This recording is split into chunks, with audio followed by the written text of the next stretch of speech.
तुम अधिकारी से कहा कहोगे कि तुम जाओ दूसरा देख ले ना, तुम्हारा दायित्व तो ये नहीं है। तुम्हारा दायित्व तो ये है कि यदि रहता इस देश में है, इस देश का दाना खाता है, पीता इस देश का पानी है और सहायता पड़ोसी देश की कर रहा है, सहायता शत्रु के देश की कर रहा है, तो फिर उसका शीश काट देने में ही भलाई।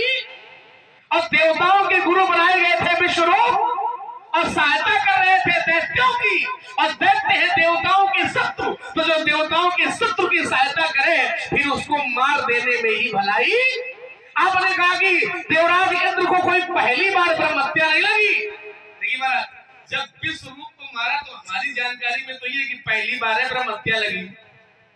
विश्वरूप को जब मारा है तो ब्रह्म हत्या पहली बार ही लगी है। विश्वरूप को जब मार दिया तो विश्वरूप के पिता त्वष्टा ने यज्ञ के माध्यम से एक ऐसा पुत्र उत्पन्न किया कि जो इंद्र को मार सके, लेकिन मंत्र के वर्ण में त्रुटि हो गई तो ऐसा पुत्र उत्पन्न हो गया तो जो इंद्र ही जिसको मार दे।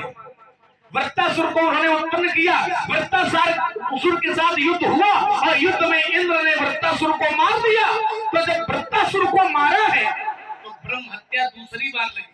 वृत्तासुर को बाद में मारा है और विश्वरूप। अरे बात हमारी तुम समझ नहीं पाए। मेरा कहना यह था कि एक बार ही ब्रह्म हत्या पहली बार ही नहीं लगी है, एक बार और लगी थी, लेकिन दोबारा जब ब्रह्म हत्या लगी तो कहीं बंटवारा नहीं किया गया है। पहली बार जब ब्रह्म हत्या लगी है तो उसको 4 भागों में बांटा गया। तुम समझ नहीं पाए। तो उसके उपाय चल पहली बार मान लो चाहे दूसरी बार मान लो, ब्रह्म हत्या का एक बार बंटवारा हुआ और जब वृत्तासुर की ब्रह्म हत्या लगी तो ब्रह्म हत्या के दोष को मिटाने के लिए अश्वमेध यज्ञ वहां भी देवराज इंद्र ने किया और ब्रह्म हत्या को टालने के लिए अश्वमेध यज्ञ किए जाते हैं। मानस में भी प्रमाण मिलेगा, कोटिन बाजमेध प्रभु कीन्हे। तो उस समय बृहस्पति जी के कहने पर यज्ञ हुआ और यज्ञ के माध्यम से ब्रह्म हत्या के दोष को दूर कर दिया गया। लेकिन नहीं, बात तो यही है कि जब बृहस्पति जी ने यज्ञ करा दिया, दूर हो गया, तो पहली बार भी यज्ञ करा दिया जाता है। ये बांटी क्यों गई? एक बात भूमि को दे दिया गया, स्त्रियों को दे दिया गया, वृक्षों को दे दिया गया, जल को दे दिया गया। तो उस समय जब यज्ञ करने वाले गुरुजी ने ये सही जगह पर सही है। यही मैं कहना चाहता था कि जब गुरुजी का महत्व पता चला तब गुरुजी आए, और जब गुरुजी आ गए तो पहले जो दुर्गति इंद्र की हुई थी वो फिर दूसरी ब्रह्म हत्या में इंद्र की दुर्गति नहीं हुई। दुर्गति कुछ नहीं मारा। देखिए गुरु जी के महत्व को इंद्र को जानते थे। यदि इंद्र गुरु जी के महत्व को न जानते होते तो फिर विश्वरूप को गुरु बनाते हैं नहीं। अगर विश्वरूप को गुरु बनाते हैं नहीं, महत्व तो जानते थे तो अपमान क्यों किया बृहस्पति जी का? अपमान क्यों किया? हाँ, जब तुम ही कह रहे थे नाच गाना देख रहे थे, नाच गाना महत्व तो जानते थे और गुरु जी आ गए, महत्व तो जानते थे, तो क्या करना चाहिए? सम्मान करना चाहिए। और तुम नाच गाना देख रहे हो, तुम नाच गाना देख रहे हो तो क्या कहा जाएगा? तुम महत्व जानते हो, तुम महत्व कहते भूल, और जब तुमने उसका परिणाम भोगा तब तुम्हें पता चला कि गुरु का महत्व क्या होता है। परिणाम क्या उन्होंने भोगा? अरे ही ब्रह्म हत्या लग गई और 4 भागों में बटी, कल्याण का कोई निमित्त नहीं बन रहा था। और दूसरी बार जब ब्रह्म हत्या लगी तो भटकना नहीं पड़ा, यज्ञ करा दिया गया, ब्रह्म हत्या से मुक्ति मिल गई। चार सुगम साधन है। 4 भागों में जब बांटी अपने पास इंद्र ने रखी हो तब तो आपकी बात मान ली जाए कि उन्होंने भोगा, लेकिन जब अपने पास उन्होंने रखी नहीं बल्कि 4 भागों में उन्होंने बांट दिया। क्या बता? जब बांट दिया 4 भागों में, तुम करो और भोगा दूसरे को, कर्म तुम करो भोगे दूसरा, क्या उल्टी बात करते? अब इसका उत्तर ले लूं। कर्म इंद्र ने किया, भोगा उन लोगों ने। तो संसार के बहुत लोग होते हैं कि तुम हमें कुछ दो बदले में हम तुम्हारी ये समस्या ले लेंगे। यदि इन लोगों ने अपने मन से भोग लिया हो, समझ रहा, इन लोगों ने अपने मन से भोगा हो तो आपकी बात सही है, लेकिन लगा है इन लोगों ने अपने मन से नहीं भोगा, इन लोगों ने बदले में कुछ लेकर के भोगा। नहीं, ये हमको दे दो। ये तब लिया है जब इन्होंने कहा है कि आपने हमारी ब्रह्म हत्या ली है, अब आप हमसे कुछ मांग लो। नहीं, गड़बड़ नहीं है। अरे भाई, ये भाई बात तुम्हें बताओ, क्या कोई व्यक्ति ये कहेगा कि तुम हमसे पहले ले लो? जब उन्होंने इंद्र की ब्रह्म हत्या को ले लिया, जब ब्रह्म हत्या ले लिया तब इंद्र ने कहा कि आपने हमारी ब्रह्म हत्या में भाग लिया है, इसलिए आप जो चाहो हमसे मांगो, ऐसा नहीं देने के लिए तैयार है। तब उन्होंने वो जो ब्रह्म हत्या लगी थी उसकी निदान का सूक्ष्म निमित्त बना दिया था। ये यथार्थ नहीं, थोड़ा सा यथार्थ हमारी सुनो। ये बात ये है, अल्लाह न बचाओ, ध्यान से सुनो। बात ये है कि पहले तो कोई इंद्र की ब्रह्म हत्या के पाप को ले ही नहीं रहा था, कोई नहीं ले रहा था। कौन लेने का पाप किया तुमने, भोगना हमें पड़े। लेकिन इंद्र ने जब ये कहा ब्राह्मणों के कहने पर, ब्राह्मणों ने कहा कि कोई नहीं ले रहा तो उसमें कुछ लगा दो, लाभ लगाओ। लाभ ये लगाओ कि जो लेगा हमारी ब्रह्म हत्या को, उसको एक एक वरदान हमारे द्वारा दिया जाएगा। अब लेने वाले बहुत आगे आ गए, अब लेने वाले इसलिए आगे क्योंकि वरदान साथ में मिल रहा था और ब्रह्म हत्या का एक भाग लेना था, तो सबने एक एक भाग ले लिया और बदले में चारों ने वरदान मांग लिया कि हमें ये मिल जाए। ये बात नहीं, ये तुम्हारे मन गढ़ंत बात है, ये सब तुम्हारे मन गढ़ंत बात है। तुम कहते हो कि वहाँ ये कह दिया गया था कि आप लोग के वरदान मांग सकते हो। अरे वरदान मांगने का निमित्त तो पहले यदि होता तो कोई भी खड़ा हो जाता, तो जब तब तो ये क्यों खड़े होते, ये क्यों खड़े होते हैं? ब्राह्मण में खड़े हो जाते, जिन ब्राह्मणों ने कहा तो वरदान साथ में लगा दो। क्या ब्राह्मण नहीं खड़े हो सकते थे आगे? ब्राह्मण के लालची है जो खड़े हो सकते, तो सबको क्या ब्राह्मण ये पृथ्वी जो परोपकार की मूर्ति है, क्या ये लालची? अच्छा ये बताओ, ब्राह्मण ये पृथ्वी जो परोपकार की मूर्ति है, क्या ये लालची है? ये स्त्रियां जिन्होंने ब्रह्म हत्या का भाग लिया, ये स्त्रियां त्याग और बलिदान का प्रतिरूप है, तो क्या ये स्त्रियां लालची थी? क्या ये पृथ्वी लालची है? ये जल नदी न संचय नीर, ये जल जो परोपकार करिए, क्या ये लालची था? ये वृक्ष करोड़ में फल बढ़े, ये वृक्ष जो अपने फल को स्वयं नहीं खाते, ये क्या लालची थे? वृक्ष की बातें करते हो। तुम ये बताओ कि क्या ब्राह्मण ब्रह्म हत्या का पाप ले लेते?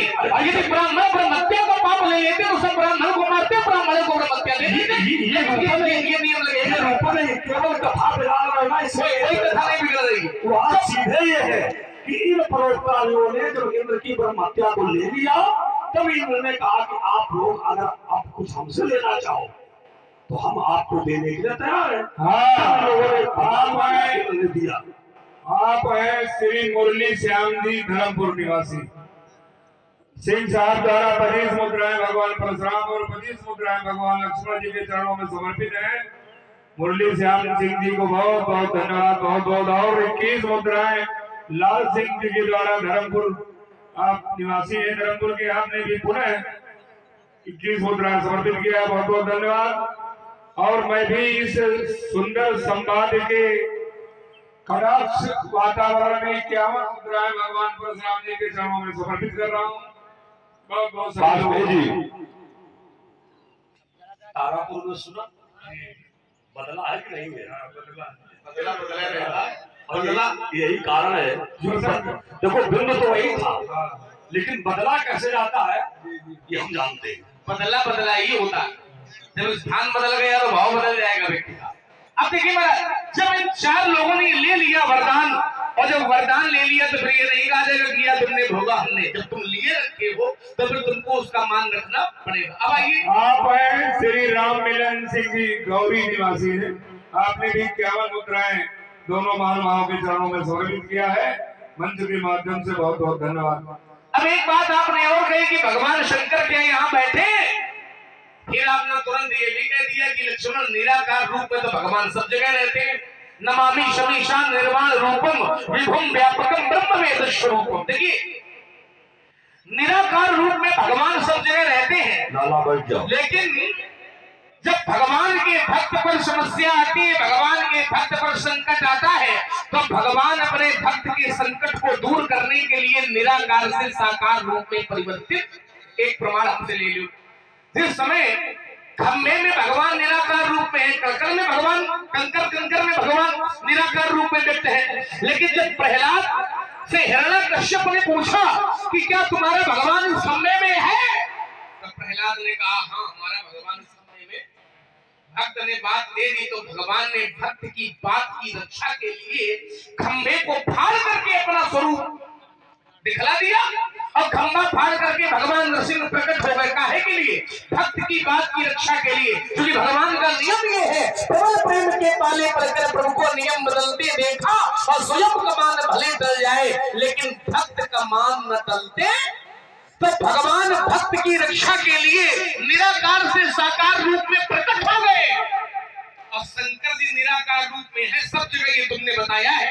तो जैसे भगवान अपने भक्त की बात की रक्षा के लिए खंभे से प्रकट हो गए, तो शंकर जी भक्त के श्वास की रक्षा के लिए धनुष से प्रकट हो जाते। हाँ, इस सुंदर वार्तालाप में एक भक्त प्रभावित हुआ। उसने 51 मुद्राएं परशुराम जी के और 51 मुद्राएं लक्ष्मण जी के चरणों में गुप्त दान के रूप में समर्पित किया है। बहुत बहुत साधुवाद, बहुत बहुत धन्यवाद। तो भगवान प्रकट नहीं हुए तो फिर वही बात बनेगी कि जब भगवान नहीं और मिथिला में माता पार्वती है, मिथिला में माता पार्वती है, और जहाँ पार्वती जी होती, पार्वती जी का मंदिर है, और मंदिर में भगवान साकार रूप में भी होते हैं, निराकार रूप में भी होते हैं। तो मंदिर जहाँ माता पार्वती जी का है, जैसे आदिशक्ति का मंदिर है, तो माता के आधे शरीर पर भगवान शंकर का भी तो निवास होता है। क्योंकि गिरा मुखर तन अरद, क्योंकि भगवान शंकर का एक रूप अर्ध नारेश्वर का भी तो है।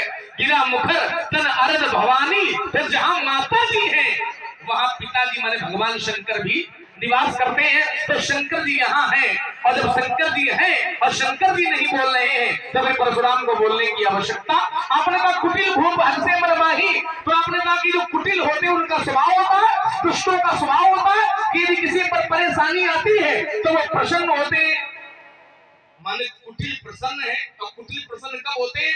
जब किसी अच्छे व्यक्ति को परेशानी में देखते हैं तब वो कुटिल व्यक्ति प्रसन्न हो जाते हैं। ये परशुराम जी ने बताया।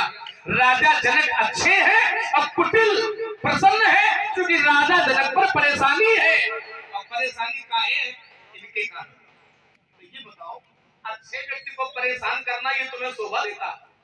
ये परिभाषा परेशान कर रहे हो, ये परिभाषा बोले बचन कठोरा कौ जल जनक धनुष के तोड़ा। तो क्या अच्छे व्यक्ति को परेशान करना ये आपको शोभा दे रहा? नहीं, हमें कोई आपत्ति नहीं। जनक धनुष तोड़ने वाले को हमारे सामने खड़ा कर दे, हम जनक को परेशान ही नहीं करेंगे। जनक ये तुमसे किसने कह दिया? भाई हमारी बात तो सुनो। हमने कहा था कि जिसने तोड़ा है उसको बता दो, और अगर जनक परेशान नहीं होना चाहते तो जनक बताओ, मैं पीछे हटे। मैं जनक से कोई बात, जनक से कोई आपत्ति नहीं है, जनक पीछे हटे, केवल हमारे उद्देश्य की पूर्ति करें। और यदि जनक ऐसा नहीं कर रहे हैं तो फिर राजकुमार लक्ष्मण, फिर ये हमारा निर्णय है।